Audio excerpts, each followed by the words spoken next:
Hello everyone, welcome to Soumya summer garden. ഇന്ന് ഞാൻ നിങ്ങളെ വെൽക്കം ചെയ്യുന്നത് എൻ്റെ ഒരു സ്പെഷ്യൽ ചെടിത്തോട്ടം കാണിക്കാനാണ്. എന്താണെന്നല്ലേ, ഇപ്പൊ നിങ്ങൾ ആകാംക്ഷാഭരിതരല്ലേ എന്താണെന്ന് അറിയാനായിട്ട്? ദേ ഇങ്ങോട്ട് നോക്കിക്കേ, ഇത് കണ്ടോ? ഇത് മുഴുവൻ പച്ചമുളകാണ്. ഈ പച്ചമുളക് നിൽക്കുന്ന സ്ഥലം നിങ്ങൾ ശ്രദ്ധിച്ചോ? ഇതൊരു പഴയ സ്വിമ്മിംഗ് പൂളാണ്. ഞങ്ങളുടെ ക്രിയേറ്റിവിറ്റി ഞങ്ങൾക്ക് തെളിഞ്ഞൊരു ഐഡിയ ആണിത്. ഈ ഐഡിയ നല്ലതുപോലെ വർക്കൗട്ട് ആയിട്ടുണ്ട്.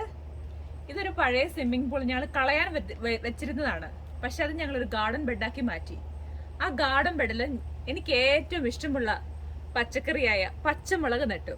നമ്മുടെ ചെറിയ വെള്ളക്കാന്താരിയും നാടൻ പച്ചമുളകും എല്ലാം ഉണ്ട്. ഇത് കണ്ട് എൻ്റെ ഒരു സുഹൃത്ത് ചോദിച്ചു, നിങ്ങൾ ഈ വീട്ടിൽ 3 നേരം ഭക്ഷിക്കുന്നത് പച്ചമുളകാണോ? നിങ്ങൾക്ക് എന്തിനാണ് ഇത്രമാത്രം പച്ചമുളകെന്ന് ഞാൻ സുഹൃത്തിനോട് പറഞ്ഞു. പച്ചമുളക് നമ്മൾ എല്ലാ കറികളിലും ഉപയോഗിക്കുന്ന ഒരു സാധനമാണ്. അത് മാത്രമല്ല, നമ്മൾ അച്ചാറുണ്ടാക്കുന്നതിനും നമ്മൾ ഫ്രീസ് ചെയ്യുന്നതിനും എല്ലാം നമുക്ക് പച്ചമുളക് വളരെ ആവശ്യമാണ്.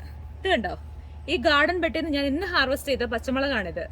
നിങ്ങൾ വരുന്നതിന് മുമ്പ് ഞാൻ ആ ഹാർവെസ്റ്റ് അങ്ങ് നടത്തി. നിങ്ങളുടെ സമയം ഇനി എന്റെ ഹാർവെസ്റ്റ് കണ്ട് പോകണ്ടല്ലോ എന്ന് വിചാരിച്ചിട്ട്.